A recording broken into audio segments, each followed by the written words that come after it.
El mundo se está yendo digital, los periódicos se están yendo hacia abajo y tú compraste un periódico en ese momento. ¿Qué viste tú que nadie más vio? Yo realmente estaba convencida de que la pandemia iba a durar mucho tiempo. Yo había visto el desarrollo de cómo se venía la cosa desde China y dije, esto es largo. Vendí todo lo que pude en ese momento en la pandemia a precio de nada. Ecuador se cerró, nosotros teníamos 12 periódicos de papel que circulaban todos los días y de la noche a la mañana se murió el negocio. A mí me tocó vivir el exilio desde más joven. Yo tenía 28 años cuando llegó el gobierno del expresidente Correa y su primer ataque fue contra la prensa porque es algo que además le dio y le generó muchísimo capital político.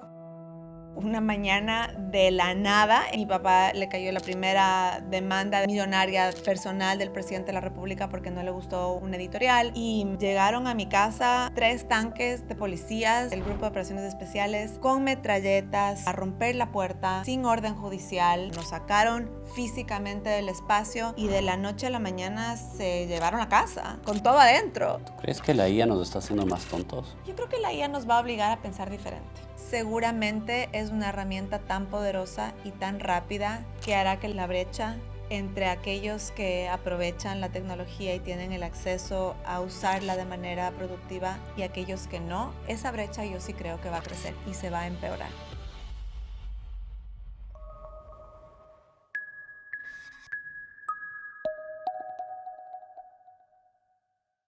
Gabriela, ¿cómo te sientes estar en el otro lado del micrófono? Muy raro, la verdad, nuevo y diferente. Entonces, la última vez que hablamos, tú me entrevistaste a mí y me quedé con una curiosidad, me quedé porque dije, esta es tal vez una de las periodistas más importantes que retiene tanta información, pero no está en este lado del micrófono, así que quiero agradecerte por aceptar hacer esto del otro lado. A ti, muchísimas gracias por la invitación. Hay una decisión tuya que quiero profundizar. El mundo se está yendo digital, el mundo se está yendo hacia menos noticia y más sensación y conocimiento WhatsApp, que yo le llamo, o conocimiento redes, y todos ven que los periódicos están yendo hacia abajo y tú compraste un periódico en ese momento, en ese fondo. ¿Qué viste tú que creo que nadie más vio? Sí, la verdad yo compré el periódico que era de mi familia. El, Arranqué yo como cabeza del periódico el 1 de mayo del 2020. Entonces en abril, cuando recién había empezado la pandemia, fue el mes en el cual mi papá y mi hermano, que en ese momento manejaban y tenían el diario, decidieron que nosotros éramos, bueno, en realidad ellos, porque la propiedad era de ellos. Yo trabajaba ahí, un diario de papel y Ecuador se cerró. Nosotros teníamos 12 periódicos de papel que circulaban todos los días y de la noche a la mañana se murió el negocio. Había una operación digital muy pequeña, pero en realidad nunca, no había sido la prioridad porque pues estaban ocupados en otras cosas. Y en ese mes, que fue abril del 2020, en la medida de lo posible, la emergencia, yo realmente estaba convencida de que la pandemia iba a durar mucho tiempo. Había gente que pensaba que esto en 3 semanas, en un par de meses se acababa. Yo había visto el desarrollo de cómo se venía la cosa desde China, desde diciembre en realidad. Y dije, esto es largo. Negocié lo mejor que pude, realmente fue una cosa muy difícil para la familia. Vendí todo lo que pude en ese momento en la pandemia a precio de nada, porque realmente perdí muchísimo dinero en esas transacciones, que no era mucho, y les pagué lo que pude y me hice en realidad, los activos digitales del diario, que eran el uso de la marca eventualmente, el dominio y los archivos. Archivos de papel y archivos digitales. O sea, las claves y punto. No compré un activo, no me No era un dio edificio, no era... nada, no era la empresa, no era un empleado, nada. Y arranqué de cero, llamando por teléfono a los periodistas que conocía, eh, arrancando con la operación digital. Y yo me acuerdo que tenía que vender unas acciones en ese momento y le llamé a un primo mío que era el que necesitaba pues la firma de la empresa para que en ese momento me ayuden a vender las acciones rápido porque la pandemia no se movía nada. Y él es bastante mayor a mí, casi 8 años mayor a mí, y me dijo, es un empresario, y me dijo, ¿estás segura? Y luego me dijo, ¿estás loca? Y yo le dije, mira, esto es lo que yo siento que tengo que hacer. Y me preguntas, ¿qué es lo que vi? No solo el legado de una institución, porque es una institución que hoy tiene 43 años, nuestro medio de comunicación, sino que además es lo que representa la voz de muchísimas personas y los intereses de muchísimas personas. El periodismo es una cosa que no se va a morir. Es una industria súper ingrata, está en constante transformación y lo podemos hablar, pero es realmente muy difícil. Hubo una época en la que la circulación de los periódicos solo bajaba hasta que en la industria dejamos de hablar, porque ya solo bajó y no volvió a subir. Y ahora el tráfico de las páginas web está bajando por la inteligencia artificial y nos toca reinventar el modelo de negocio, nos toca reinventar todos los días cómo vamos a sostener este modelo de negocio. Pero la necesidad del periodismo es una necesidad de las sociedades libres. Y para mí esa libertad que se defiende desde el periodismo, no voy a decir que yo soy la defensora de la democracia ni la voy a sostener sola, pero sí es una defensa que la tenemos que llevar nosotros porque nadie nos va a hacer ese trabajo. Me, me encanta que abrí con esta pregunta porque hay tantas cosas que quiero preguntarte. Y te pregunté la decisión de comprar algo que está en decadencia, en quiebra. Dijiste, compraste un periódico que de un día al otro se cerró. Claro que creciste con él, es familiar, te dijeron loca, pero igual lo hiciste. ¿Te arrepientes de eso? No me arrepiento, para nada. Mira, ayer justamente, yo tengo un podcast, entrevistaba al dueño de Infobae, que es el medio de comunicación en español más leído del mundo. Y es una página web, realmente o sea, ahora ya pues es un medio de comunicación en varios países. Él es una persona que se hizo comprando y vendiendo medios de una manera súper pragmática. Y se le criticó muchísimo esto de, se ve muy mal cuando alguien vende un medio de comunicación, pero al final del día es un negocio, ¿no es cierto? O debe ser un negocio. Yo quizá para mal, no para bien, no necesariamente lo vi como un negocio en ese momento. Sí vi que es algo que tenía en mis manos y no era una obligación de hacerlo, pero sí una oportunidad. Y es una oportunidad de agarrar algo que realmente, si hoy lo pienso en retrospectiva, seguramente fue a un buen precio, porque era pandemia y todo se vendía a precio de nada. Nos costó muchísimo la relación familiar porque pues cuando hay rompimientos en la empresa familiar, obviamente las relaciones sufren mucho y nosotros éramos una familia pues que habíamos vivido muchas cosas juntos y hemos podido reconstruir esas relaciones. Pero para mí fue una oportunidad de, yo necesitaba también un trabajo y tengo 3 hijas y necesitaba una cosa que quizá en ese momento pues no me dio de comer y por suerte pues tenía un poco de ahorros, pero sí me dio una plataforma empresarial donde yo tuve la oportunidad de reconstruir y tratar de hacerlo a mi manera. Entonces, para nada, me arrepiento. ¿Y por qué dijiste que el periodismo es ingrato? Porque si ya sabías, tú fuiste periodista, fuiste fotógrafa, eh, estudiaste hasta derecho, o sea, tuviste un recorrido largo en periodismo, ¿y por qué dices que es ingrato?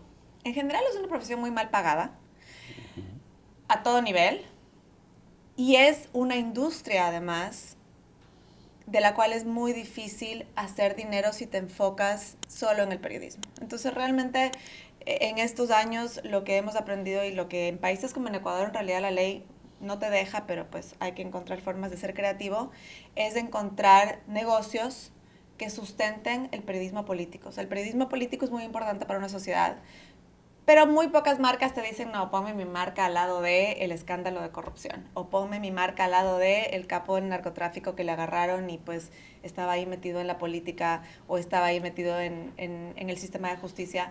Nadie quiere ver su marca ahí, pero al final del día necesitas otras líneas de negocio y otros espacios donde puedas obtener recursos para financiar lo que realmente haces, que es esta casi una defensa de la democracia y una defensa también de la libertad en tus países, porque sin información libre, sin una oportunidad para la gente de enterarse de lo que pasa en su país y de también enterarse de otros puntos de vista y cosas diferentes, es muy difícil tomar decisiones al momento de votar y al momento de decidir qué haces con tu patrimonio y al momento de decidir cómo estructuras incluso tu empresa familiar o tu familia. Si no tienes esa información, realmente no puedes tomar decisiones libres. Entonces es parte de lo que hacemos. Yo siento mucho de tus palabras principios, no necesariamente como principios de libertad, principios de poder informarte, principios de contar estas historias. Y dices que es ingrato, pero realmente es, si lo ves del lado de principios, es muy gratificante. Es de investigación, es de aprendizaje y es de comunicación. Y llegar a la persona que dices, yo soy un instrumento para los demás, una información para los demás para que puedan tomar sus decisiones. Entonces, en ese sentido, capaz en la parte económica no es tan buen negocio, digamos, pero en la parte emocional, ¿cómo lo ves? Sí, es muy lindo poder vivir tus principios en lo que haces todos los días. O sea, es absolutamente gratificante y creo que es parte de construirte una vida feliz. Que la vida feliz no es la vida sin problemas ni sin retos.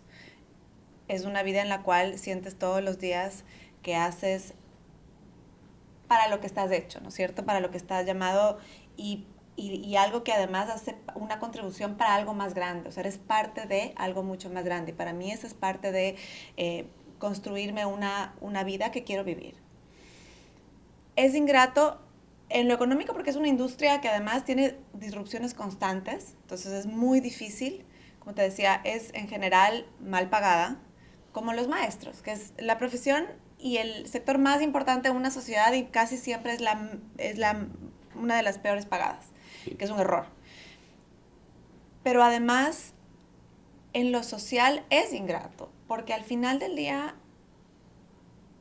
tienes un trabajo en el cual, pues obviamente si lo haces con independencia, haces lo posible por acercarte a la verdad.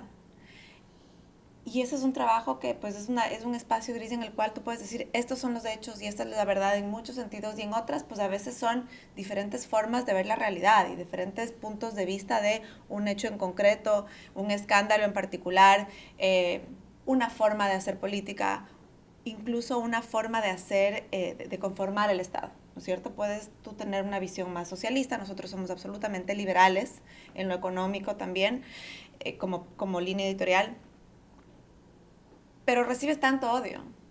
Y no porque quieras estar en la palestra pública. Si tú me preguntas a mí, yo paso por la calle, nadie me reconoce. Yo no tengo una cara famosa, yo no quiero ser famosa, yo no quiero ser influencer.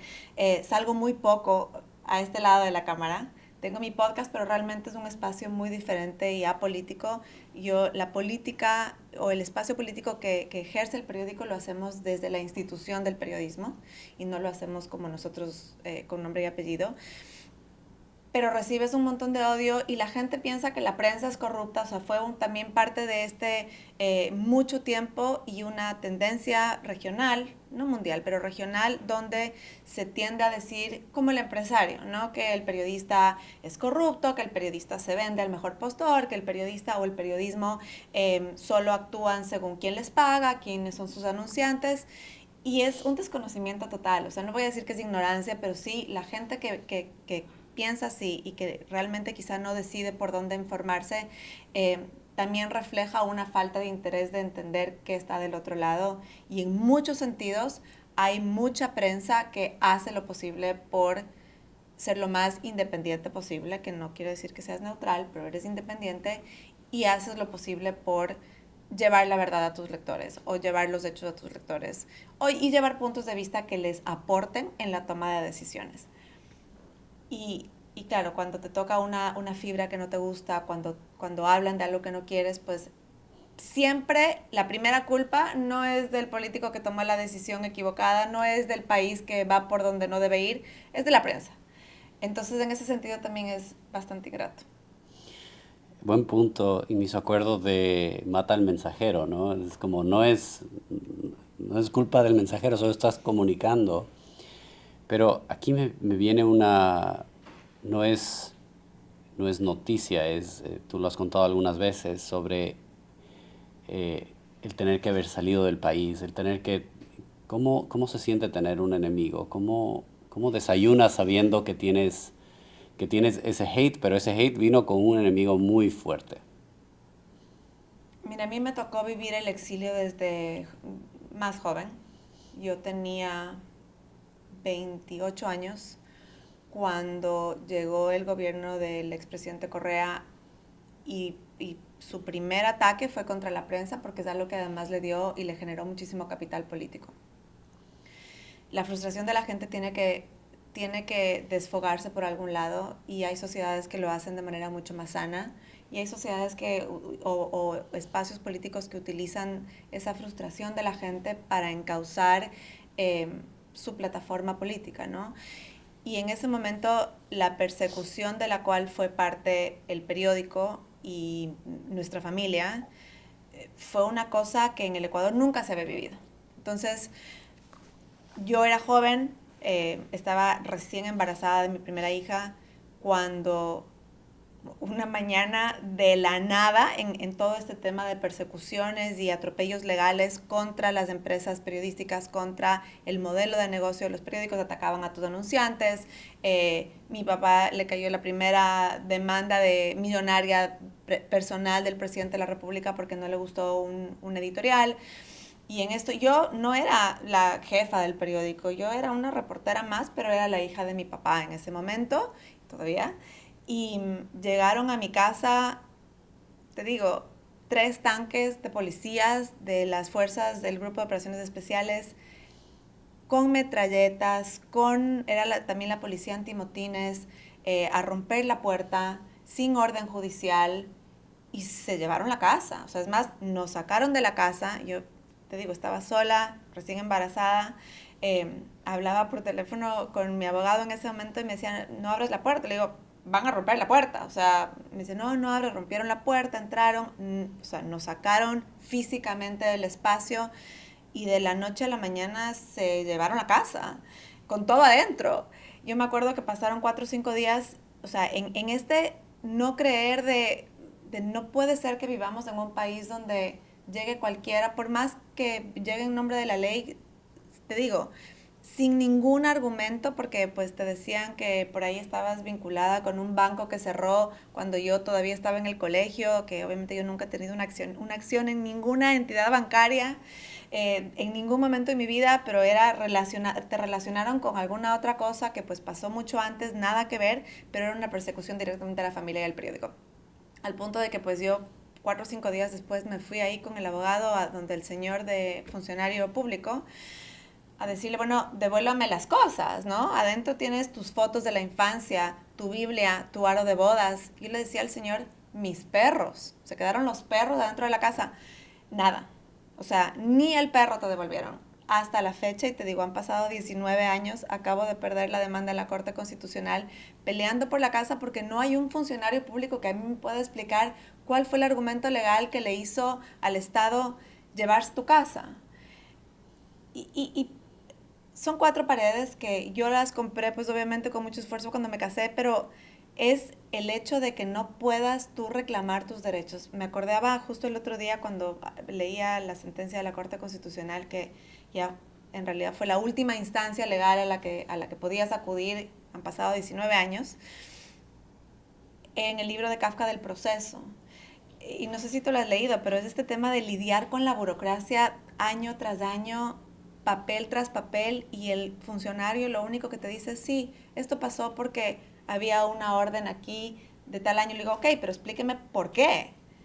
No hay una sola explicación. Y claro, pasó todo esto, nosotros éramos jóvenes, estaba recién embarazada y decidimos, hay que salir del país. Y realmente fue una decisión súper dura. Yo no me quería ir, la familia igual se quedó, mi papá se quedó frenteando todo el tema, el periódico pues siguió su curso, en ese interim nos cerraron una revista de investigación que tenía el periódico, a la cual pues le habíamos invertido además los ahorros, ¿no? Porque pues le vas metiendo el patrimonio familiar y todo el fruto de tu trabajo y reinviertes en tu empresa como cualquier empresario, y todo eso al final del día pues se perdió durante el gobierno de Correa. Y nosotros salimos a Argentina. Yo viví 7 años en Argentina y después 4 años en Estados Unidos, ya cuando el siguiente gobierno se vio que había una transición política, y pues ya era el momento de volver. Y entré obviamente directo al periódico, y luego ya vino la pandemia. Entonces fue toda una serie de eventos complejos. ¿Cómo, o sea, gracias por compartir eso, porque creo que es una situación, lamentablemente no es atípico. Lamentablemente esto sucede en Latinoamérica, sucede en todos los países, sucede en que si tú levantas la voz con investigación, con verdad, sin afán político, logras un enemigo que realmente te despertaste un monstruo, digamos, una persona que sin fundamento se fue contra ti. ¿Cómo, como periodista, viviendo lo que viviste, estando todo el tiempo como en lo difícil de la sociedad, cómo educas a tus hijas en inocencia, en que el mundo es duro y feo y te pueden pasar estas cosas horribles, pero cómo comunicaste eso con ellas?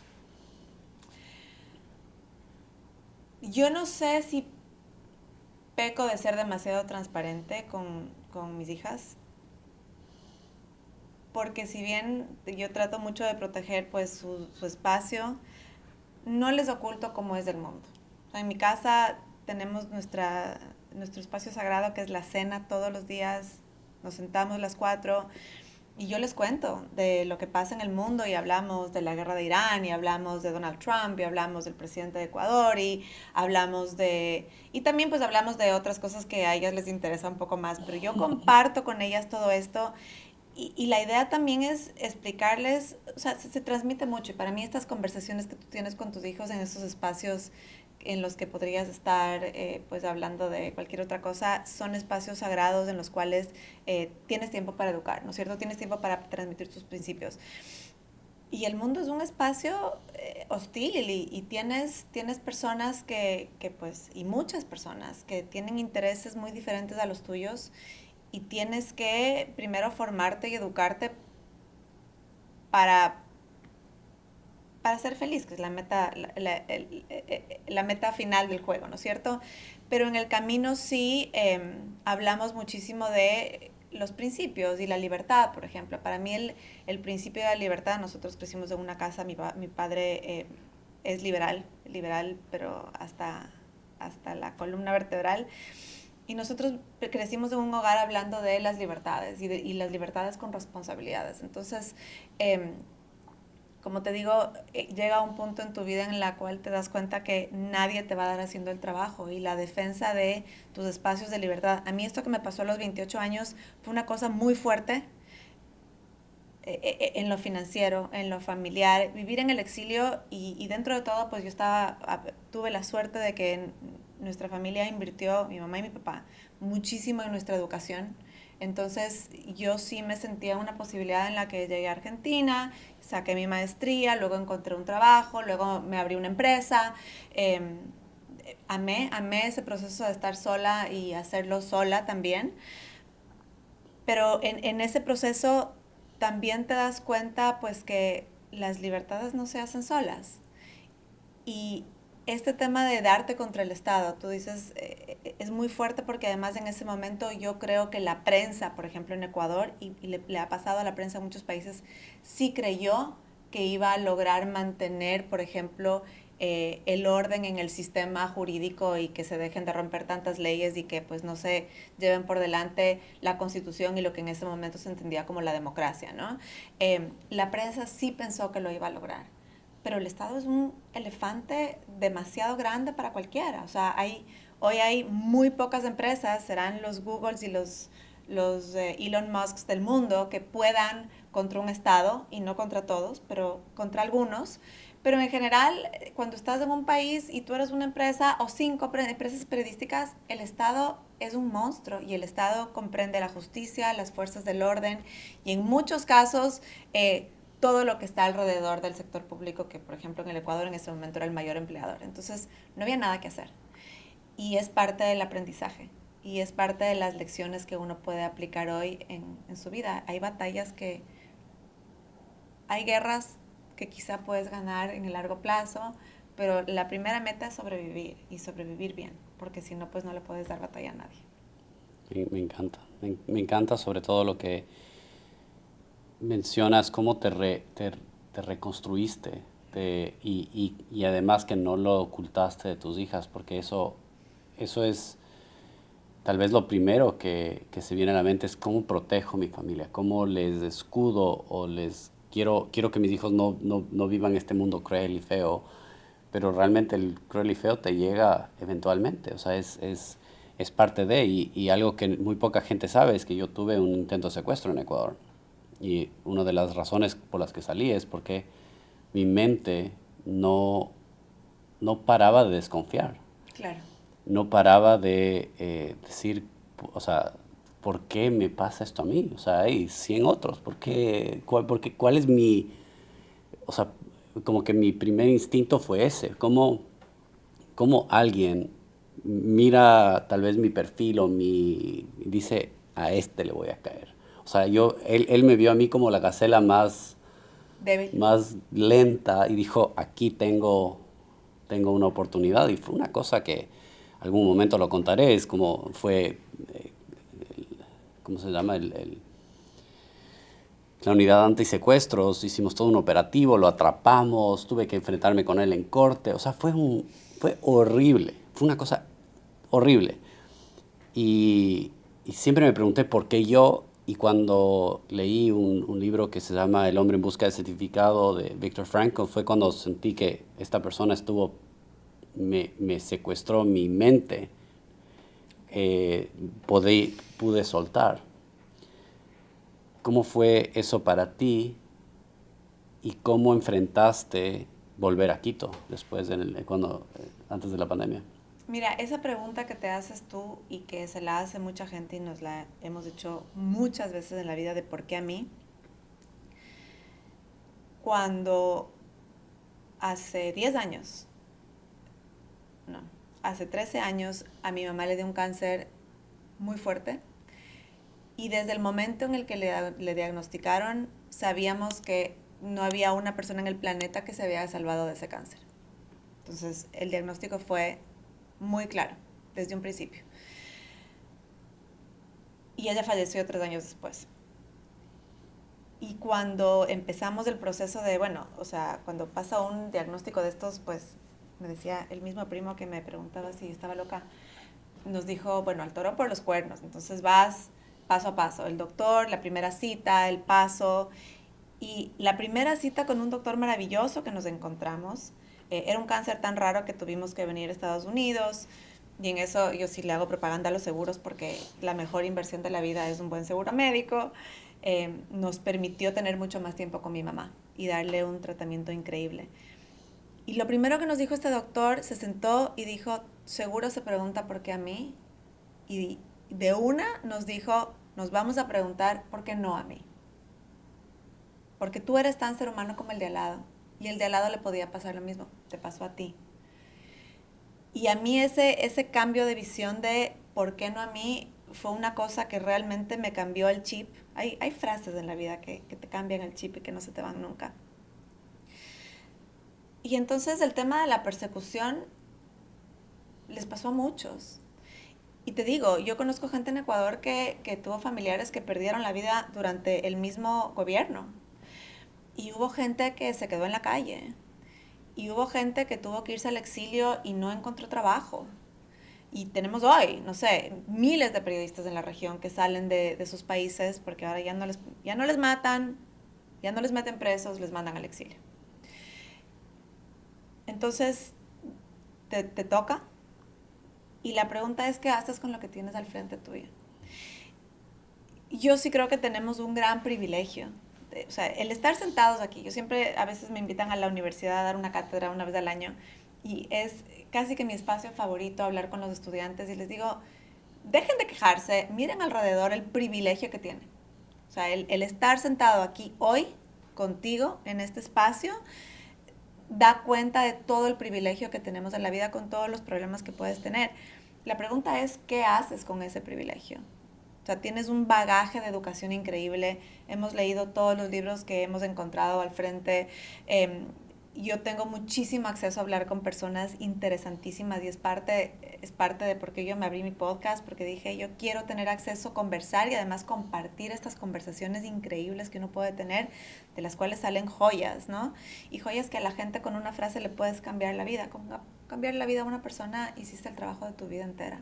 También lo que tienes es al frente una posibilidad increíble de hacer muchas cosas. Entonces, el papá de mis hijas me decía, cuando yo decía, bueno, pero es que aquí vivíamos en Estados Unidos, yo tenía un chévere trabajo, la vida era fácil, porque a veces en Estados Unidos parece bastante fácil la vida, ¿no?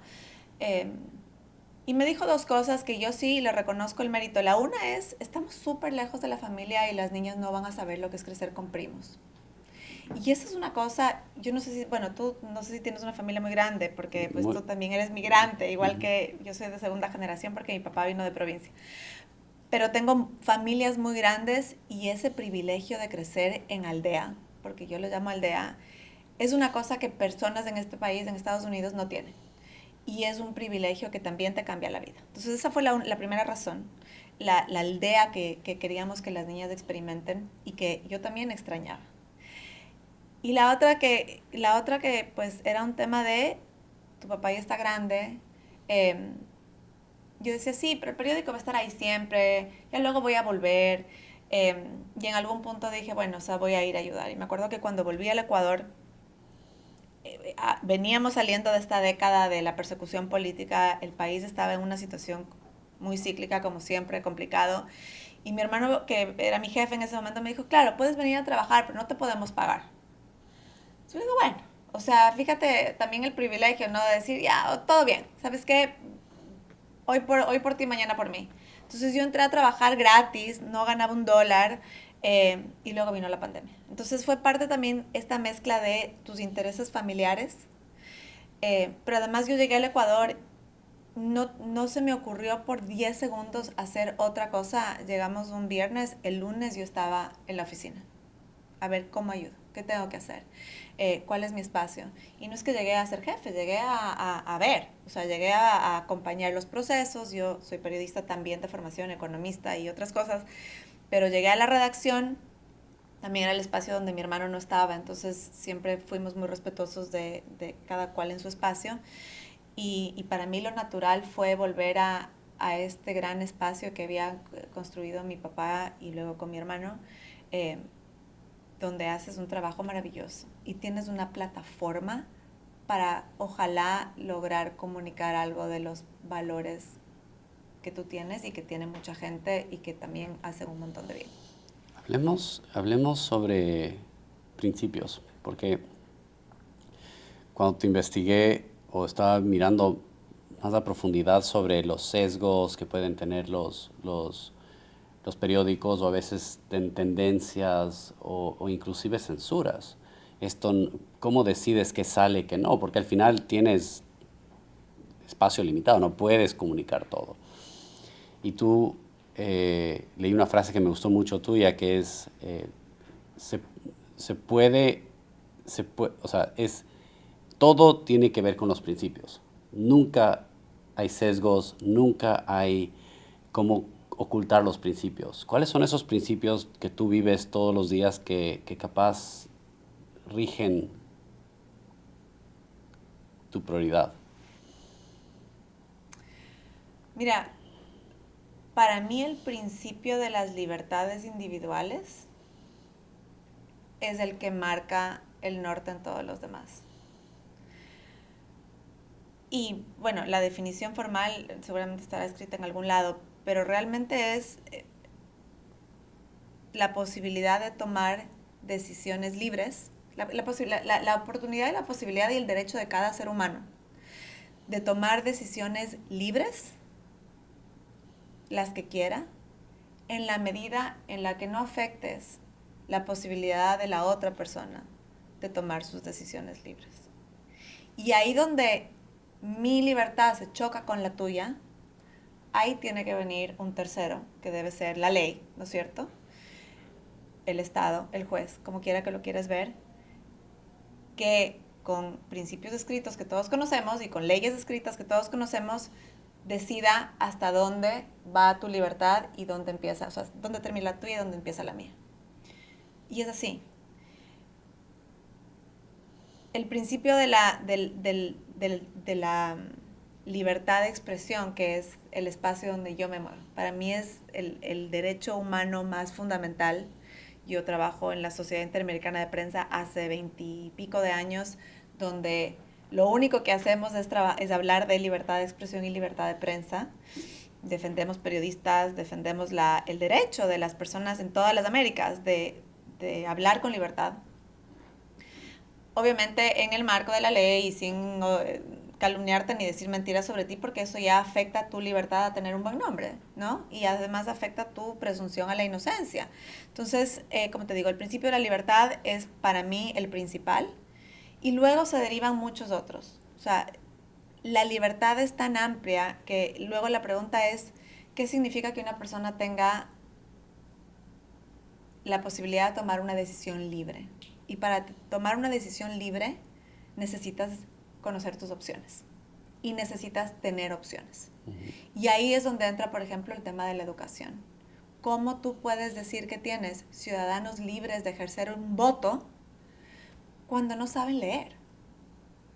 Entonces, tenemos, por ejemplo, países, porque digo, es una situación muy homogénea en varios países de América Latina, donde hay un sistema de educación que nadie mucho le para bola porque la gente va al colegio y aprende las letras y medio aprende a formar palabras y a leer una oración y con eso pensamos que estamos dándoles una educación donde las personas aprendan a pensar de manera crítica, a tomar decisiones de su vida.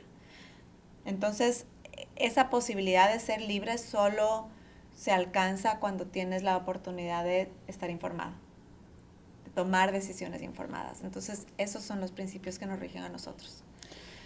Me gusta mucho la libertad, me gusta mucho la libertad de expresión, pero hay una crítica que yo tengo de la sociedad y es lo que dije al comienzo, conocimiento WhatsApp. Es como cuando ahora todos podemos publicar, ahora todos podemos decir lo que pensamos, ahora todos, y hay ciertas personas que, no digo que no deberían hablar, pero todos deberíamos tener el discernimiento y la conciencia de saber si es que lo que me están mandando es verdad o no, porque ya no es periodismo, ya puede ser cualquier persona se levanta y dice, ¿sabes qué? La situación de Irán es un tema de ovnis. Y, o sea, algo totalmente, y esa persona lo pone y hay 100 locos que le va a creer. Entonces vivimos la época de la desinformación, yo creo, no la época de la información. ¿Cuál es tu punto de vista con esto y cuál es lo menos entendido de la información y la comunicación que ahora tienes este espacio para contar? Tocas el tema de la regulación. Y hay muchas personas que creen, incluso periodistas, empresarios de medios, que creen que lo que hay que hacer es que hay tanta desinformación, hay tanta información falsa, porque no son noticias falsas. La definición de la noticia es lo que trata de buscarte la verdad, con lo cual no es una noticia falsa. Es una mentira, ¿no es cierto? Son cosas que no son verdad. Hay tanto, y la tecnología te ha abierto lo que dice Elon Musk de Twitter o de X, que es la plaza pública, ¿no? El town hall. Es realmente la arena en la cual todo el mundo se para con un megáfono y gana el que grita más fuerte y el que más plata tiene para comprarse el megáfono más grande. Y es el que gana. Y el ámbito de la regulación, a mi criterio, es tan peligroso porque si bien hoy puedes callar a los que, no sé, toda esta gente que dice que la Tierra es plana, por ejemplo, es un ejemplo real. Hay mucha gente y cada vez hay más gente que está convencida que la Tierra es plana. si tú regulas y dices, la gente no puede decir esto en el espacio público porque luego pues van a los colegios y no les creen a los profesores, y habrán profesores en la escuela, que estoy segura que en este mundo habrá gente que educa a sus hijos y educa a los alumnos y les dice que es una conspiración y que en realidad la Tierra no es redonda. Te puedo afirmar, seguro hay. Sí, sí, sí, te creo. Entonces, si tú sancionas la información, el día de mañana no vas a poder proteger al que dice algo que al gobernante no le gusta. Porque ahí luego la pregunta es, ¿quién es el sancionador y cuál es el principio bajo el que sanciona? Entonces te van a decir, es que hay que sancionar al que publica mentiras. Ok, pero ¿quién es el dueño de la verdad? Y no puede ser un juez. Entonces el juez puede dirimir las posiciones contrarias del caso que le viene a él, porque son dos personas que voluntaria o no voluntariamente llegan donde un juez, o por lo menos eres parte de una sociedad y te toca irte a un juez, porque ese es parte del sistema en el que vives, ¿no es cierto? Ya firmaste tu contrato social cuando te hiciste ciudadano. Pero si tú le das la potestad a un juez, a un funcionario público de definir qué está bien y qué está mal, qué se puede decir y qué no, el día de mañana, es más, seguro, el que hizo la norma va a estar al otro lado de la palestra política y va a estar del otro lado de los que piensan distinto y no va a haber quien defienda su derecho de discernir. Entonces, la sobreregulación es peligrosa. No digo que no haya que controlar nada, o sea, todo el tema de la inteligencia artificial y la desinformación, obviamente hay que estudiarlo y hay que, más que nada, como dices tú, el principio debe ser proteger a las mentes jóvenes, por ejemplo. ¿Cómo hacemos para proteger a los jóvenes y que no tengan todo este acervo de... es un universo de información la que los niños tienen en su celular en la mano, eh, que es muy difícil para ellos procesar y es muy difícil para las mentes jóvenes que no están formadas, porque viste que el cerebro humano no se acaba de formar ni siquiera, creo que hasta los 24 años, dicen en algunos casos. Es muy difícil entender y tener una visión real, por ejemplo, y equilibrada y sana de la realidad y del mundo cuando tienes tanta información a tu disposición y no tienes mecanismos para leerla. Y ahí sí es un tema, o sea, para leerla y procesarla e interpretarla. Es un tema de educación. Y yo vuelvo al tema de la educación. Es la educación que se da a las mentes jóvenes en casa, pero no basta.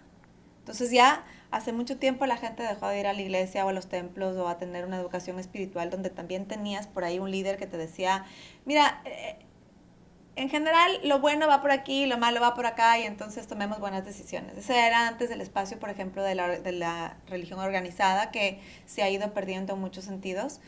Y antes también la escuela tenía ese valor. Eh, y volver a reforzar la necesidad de educar a las mentes jóvenes desde el sistema educativo también es súper importante porque nuestros sistemas educativos, mejor o peores, privados o públicos, pero en general no están tomando en cuenta el factor de toda la información que les entra a la cabeza a los niños. Y estamos con el mismo sistema educativo que teníamos hace 20 años cuando no existía el Internet. Los principios son los mismos, la educación es la misma, les enseñamos lo mismo. Cuando el niño va a su casa, se mete a YouTube y mira lo que mira. Entonces ahí voy a volver al tema de la educación. O sea, yo soy una evangelizadora, no solo de la libertad, sino de la importancia, y le hablo a cualquiera, porque ahí tienen los empresarios de espacio un rol que tomar, el Estado un rol que tomar y obviamente los medios también tenemos nuestra responsabilidad. ¿Tú crees que la IA nos está haciendo más tontos? Yo creo que la IA nos va a obligar a pensar diferente. Es una herramienta espectacular y nos va a permitir, bien usada, a los que tengan el privilegio de aprender a usarla bien. Y no seremos todos. Pero nos va a permitir hacer cosas que nunca se han hecho y usar tu tiempo de otra forma. Seguramente es una herramienta tan poderosa y tan rápida que hará que la brecha entre aquellos que aprovechan la tecnología y tienen el acceso a usarla de manera productiva y aquellos que no, esa brecha yo sí creo que va a crecer y se va a empeorar. Estoy totalmente de acuerdo contigo y lo conecto con la deuda. Curiosamente, si sabes usar la deuda, es la herramienta más poderosa que existe. Si no sabes usar la deuda, te lleva a la quiebra. Yo siento que cuando hablaste ahorita, dijiste que para unos, la IA yo siento que es lo mismo. Tengo reuniones, me pasó inclusive la semana pasada, tengo reuniones donde estás hablando con alguien y de la nada dice, espérame un segundito, coge y pregunta a la IA y después me lee lo que dice la IA. Entonces ese rato dije, yo no necesito hablar con la IA, yo necesito hablar contigo, yo quiero saber lo que tú piensas. Entonces creo que lo mencionaste muy bien. O sea, para eso no está la IA, no está para reemplazar tu pensamiento crítico, no está para reemplazar tus formas de verlo y no estamos, o sea, y a la vez, si es que la sabes usar, es increíblemente poderoso. Cambiando un poco de tema o volviendo al tema de familia, negocios, eh, Latinoamérica tiene la mayor cantidad de negocios familiares en el mundo. Somos una sociedad de negocio familiar, es parte de nuestra sociedad. Y yo tengo un dicho que o tienes problemas o los vas a tener. Es, es, es parte de los negocios De familiares. acuerdo. Y existen, quiero escuchar tus principios, porque los mencionaste que no quiero saber los problemas y el chisme, yo quiero saber qué hubieses hecho diferente, qué consejos darías a las personas de negocios familiares para que problemas va a haber, cómo los vas a solucionar. Nosotros cuando éramos bastante más jóvenes y en un momento en el cual creo que todavía ninguno de nosotros somos 3 hermanos, todavía nadie estaba casado. Sí, creo que todavía nadie estaba casado porque yo me casé muy poco después que mis hermanos y me fui del país. Mi papá vino con este tema de hagamos un protocolo familiar. Mm. Y fue un ejercicio que lo empezamos y fue un ejercicio tan difícil que no lo culminamos. Y yo creo que eso fue un error. Entonces, como dices tú, primero educarnos y entender que los problemas van a llegar. Mis hijos son chiquitos, eso todavía me falta un montón de tiempo, mi empresa todavía no es tan grande. Es un error. Y yo veo con todas las cosas buenas que tuvo nuestra familia y que tiene, porque realmente yo sí soy muy transparente y humilde al reconocer que uno está donde está porque tuvo una plataforma y una base sólida y con mucho esfuerzo también. Pero el reconocer que quieres construir un patrimonio familiar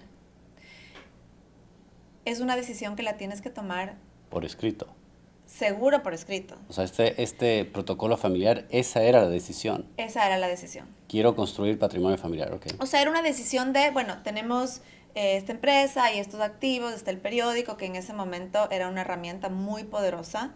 Y además en su momento la prensa dio muchísimo dinero, hay que reconocer. Era un excelente negocio, ahora es un negocio un poco más complejo, es un buen negocio, pero es más complejo. En ese momento era un excelente negocio. Y habían otros negocios, y ya mis hermanos también ya eran más grandes, yo recién estaba, creo que yéndome a la universidad, pero la decisión de vamos a construir,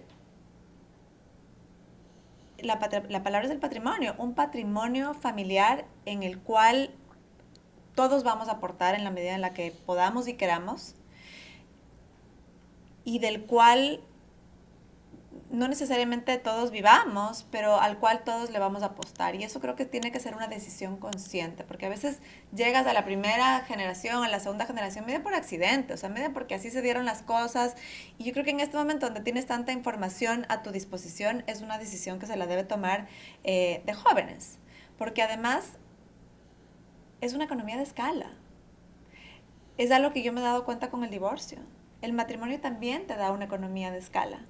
y te permite hacer muchas más cosas que realmente son muy difíciles cuando estás solo, por ejemplo. Sí. Y el divorcio es un pésimo negocio, es otra cosa que yo le digo a todo el mundo, escoge bien con quién te casas y haz el esfuerzo por pensar a futuro y por, por construir una base muy sólida, porque es un problema financiero el divorcio y es una cosa que hay que ser súper consciente. Pero es el mismo, es un rompimiento del patrimonio familiar el divorcio, como es el rompimiento del patrimonio familiar cuando una familia se separa. Entonces la decisión consciente y el poder educar a tus hijos con esos principios de vamos a construirnos juntos, creo que es una cosa que la tienes, es muy difícil, pero yo veo las familias que lo están logrando. Yo todo lo que puedo hablo con los señores más grandes, ¿no es cierto? Y qué pena que pues casi siempre son hombres, pero esa es una conversación que también la podemos tener tal vez en otro momento. Pero yo pregunto mucho cómo lo hiciste y es la pregunta que tú haces en tu podcast y me encanta porque no pasa por accidente y no es coincidencia. Entonces tiene que ser una decisión absolutamente consciente. Sí, me encanta eso del protocolo familiar, me encanta la conciencia de esto, eh, porque siento que no lo hablamos suficiente. Siento que hay familias que lo hacen y florecen, hay familias que no lo hacen y florecen, pero si no lo haces, siempre vas a fracasar. Esto no sucede naturalmente. La transferencia de patrimonio es de conocimiento también. Claro. Entonces, si solo transfieres patrimonio y no transfieres conocimiento, le estás dando un arma armada. Gabriela, hay una cosa más que quiero decir muy francamente. Soy muy agradecido contigo. Eres una persona muy importante para mí porque no solo, Gabriela, me diste un consejo alguna vez en un podcast, yo te pedí, ¿qué retroalimentación? Entonces, y tú me dijiste, haz una pregunta como si fuera la última vez que puedas hacerla. Y me llevo eso y me hizo mejor podcaster, pero también mejor empresario. Y ahora no me quedo con ninguna cosa, porque prefiero que piensen, oye, qué preguntón, a que piensen, y este mudo no dijo nada. O sea, digo, es mejor ser el preguntón que el otro. Y peor es quedarte tú con esa espina Claro, de claro. no le hice la pregunta que le quería hacer. Claro. ¿No? Entonces, sí. Entonces, la pregunta, ¿quisieras que tus hijas se queden con el periódico, o cómo ves ese tema ahí? Fíjate que es algo que lo he pensado recientemente, porque creo que incluye la posibilidad de que no vas a estar. Y es una cosa que uno a veces no quiere ver. Yo estudio mucho el budismo y una de las prácticas que te inculca el budismo es sentarte y piensa en el momento de tu muerte. Y yo seguramente no lo hago con la frecuencia con la que lo debería hacer, pero es una práctica en la cual yo sí me meditas y te pones en una circunstancia en la cual eh, te desapegas y es muy práctica y muy útil y es muy enriquecedora. Y claro, yo pienso en la parte emocional, pues porque soy mamá y todavía estoy en la etapa en la que soy mamá de niños chiquitas. Y recientemente me he puesto a plantear qué va a pasar en los siguientes 40 años, porque el periódico es una, y el periódico digo, no es que circulamos papel, el medio de comunicación es una institución realmente, no soy yo ni el periódico, a ver, ni el periódico es yo, ni yo soy el periódico, ¿no es cierto? Esto es una cosa que tiene muchísimas piezas móviles y depende del trabajo de muchísimos seres humanos que hacen realmente un equipo espectacular, porque si algo me saco el sombrero por el trabajo y el esfuerzo y el cariño que le pone todo el mundo adentro de la organización. Y yo soy la custodia de esto, y ese es el rol que yo asumí. No es mío y ojalá yo lo pueda entregar a alguien. Porque no solo tienes una marca, pero tienes una tradición y tienes la historia viva de tu país. Los archivos. Y ahora que estoy empezando este proceso con mis hijas de pensar que quieren estudiar, yo no soy de inculcarles y decirle, mira, tú tienes que primero. Segundo, ser periodista no creo que es una profesión que se deba estudiar sola. Es una profesión que quizá en otro siglo te podía bastar. Ya toda la decisión de qué vas a estudiar en la universidad me parece un reto tan grande. ¿Qué va a estar aquí en 5 años? O sea, no es No qué es- vas a hacer en 10, es dónde vas a estar en 2, ¿no? sí. Sí quisiera que ellas encuentren su superpoder. Nosotros sí hablamos de superpoderes en la mesa de la cena. Yo siempre les digo, o sea, tú tienes un poder, tienes que encontrarlo, ojalá pronto en la vida, entonces explora todo lo que puedas. Y si tu superpoder es las finanzas, pues vamos adelante y yo creo que eventualmente cuando sea el momento, porque ojalá que todavía no sea y no hay madera por aquí, de hacer una transición generacional, si es que son personas que vienen formadas con valores, que si son personas que saben trabajar, que entienden el valor de la disciplina y el esfuerzo, y van creciendo con los principios de la democracia y el periodismo, pues yo creo que serían una excelente ficha para volver si es que quieren. Pero lo peor que le puedes hacer a una persona es ponerle en un espacio donde, para el cual no está listo y un espacio que no le interesa. Y en eso yo me quedo con una frase que te escuché a ti hace poco, en una conversación que tuvimos en una cena, y te oí decir, lo importante es saber hacer el dinero. Y es una conversación que aprecio muchísimo el espacio que tú tienes. Lo trato de incorporar también a mi podcast, porque es algo que los medios no hemos hecho, que es un tema de, se habla de la educación financiera y suena muy aburrido, pero tenemos que aprender a no solo a trabajar. Yo sé trabajar durísimo. Yo me sé levantar a las 4 de la mañana y sé trabajar hasta las 12 de la noche y lo he hecho toda mi vida. Y no por eso quiere decir que sea un as haciendo dinero. Entonces, el entender cómo funciona el dinero y aprender a hacer dinero es una cosa que me gustó mucho tu frase y se la repito a mis hijas con frecuencia. Así que también muchísimas gracias a ti. No, no, ha sido un tremendo gusto tenerte. No solo me enseñaste, me hiciste esa retroalimentación, esta conversación me enriqueció muchísimo. Aprendí de ti y seguiré aprendiendo de ti. Así que gracias por haber venido y ojalá podamos hacer eso de nuevo porque hay otras cosas que tenemos que explorar. Muchas.